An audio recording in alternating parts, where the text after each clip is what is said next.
Lalu setelah saya jadi PNS, istri bilang lagi, Mas, enak ya jadi pedagang? Gak, gak perlu masuk kantor pagi pulang sore. Lalu saya berdagang dan menyerahkan pekerjaan PNS saya.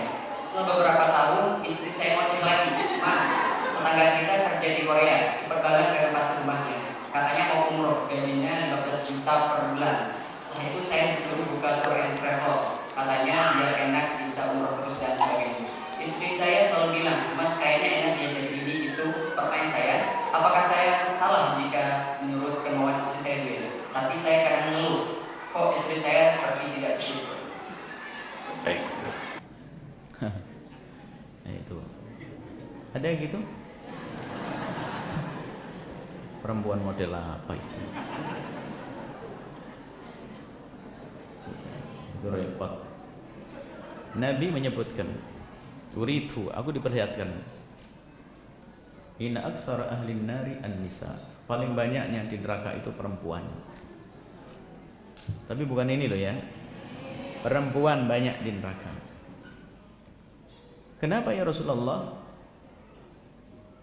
Dia annahunna yukthirna syikata wa yakfurnal ashira. Sebab banyak perempuan-perempuan itu yang masuk neraka itu yukthirna syikata, ngeluh tok sama suami, dikit-dikit ngeluh. Wa yakfurnal ashira, enggak mudah syukur, enggak mudah terima kasih pada suami. Kurang terus. Ini contohnya. Istrimu itu ahli neraka kalau enggak tobat. Yang tanya tadi, langsung saja biar dengar istrinya. Istrimu itu ahli neraka kalau enggak tobat.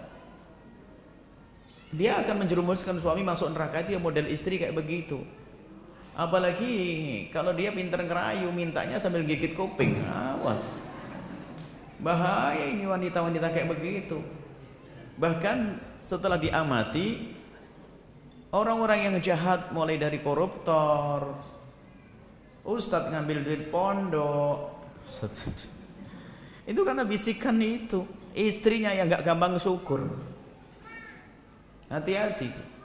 Nasib buruk tuh kalau punya istri kayak begitu. Buruk tuh. Nasib buruk. Gak pernah syukur, gak mau terima kasih.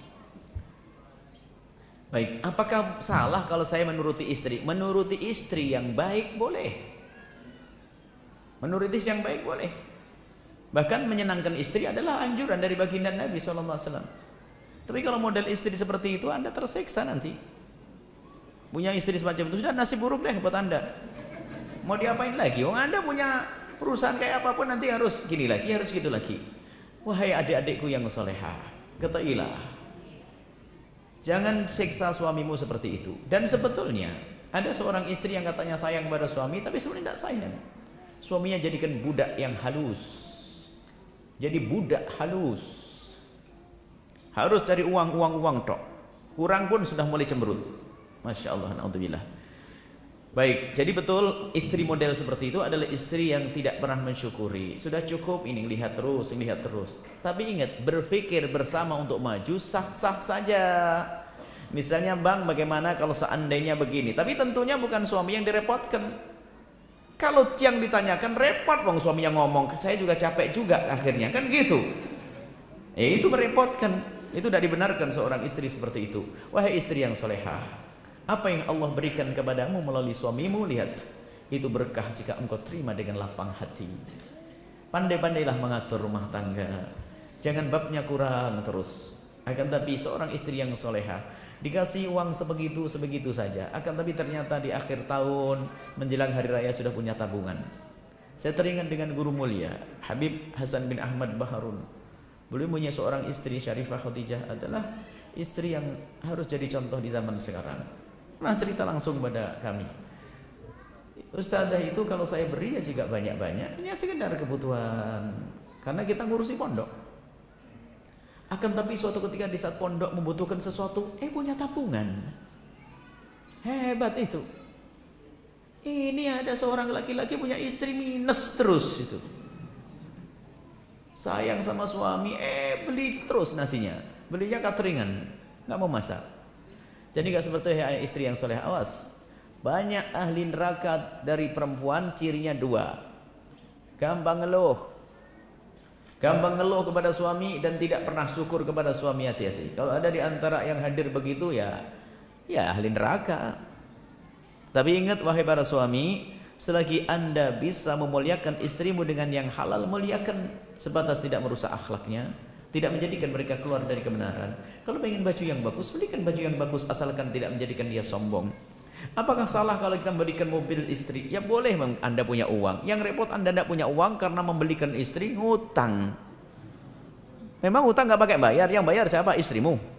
Yang bayar Anda. Anda pun mulai di sana harus bayar utang, kredit segala macam. Lihat, gaji pas-pasan, setan berbisik, tagihan. Sudahlah, ambil haram pun tidak apa-apa, yang penting tagihanmu kebayar. Masuk neraka gara-gara istri. Seperti itu ya. Jadi kami himbau kepada para wanita agar tidak menjadi wanita tadi yang ditanyakan. Dan Anda sebagai seorang suami, Anda harus sedikit punya ketegasan. Anda musyawarah, jangan dengan istri Anda dalam hal semacam itu. Nanti terus Anda musyawarah dengan orang soleh, minta petunjuk kira-kira pekerjaan apa yang paling bagus untuk Anda demi keindahan dalam rumah tangga Anda. Tapi ingat, istri pun jangan ditinggalkan dalam diskusi. Tapi setelah Anda matang dengan orang-orang bijak, baru ngomong, istriku, kata Kiai Fulan, Ustadz Fulan, lebih baik begini, kita bisa kumpul bareng. Tidak harus aku pergi ke Korea, tidak harus aku begini. Ini. Adapun masalah berkembang, wajar, dalam hidup harus ada inovasi dong, perkembangan. Tapi ingat, berkembangnya usaha dan bisnismu jangan sekali-kali karena tuntutan seorang istri. Kalau orang berkembang karena tuntutan seorang istri, tidak akan ada puasnya. Seorang istri dulu waktu suaminya gajinya 1 juta, dia beli tas 50.000. Waktu gajinya 10 juta, tasnya menjadi 250.000. Waktu gajinya suaminya 100 juta per bulan, tasnya tuh 5 juta. Sama aja nyungsep pada akhirnya. Semoga Allah menjaga para suami ini bisa muliakan istri dengan benar. Dan para istri yang mudah terima kasih, bersyukur sehingga menjadi ahli surga. Wallahu a'lam bishawab.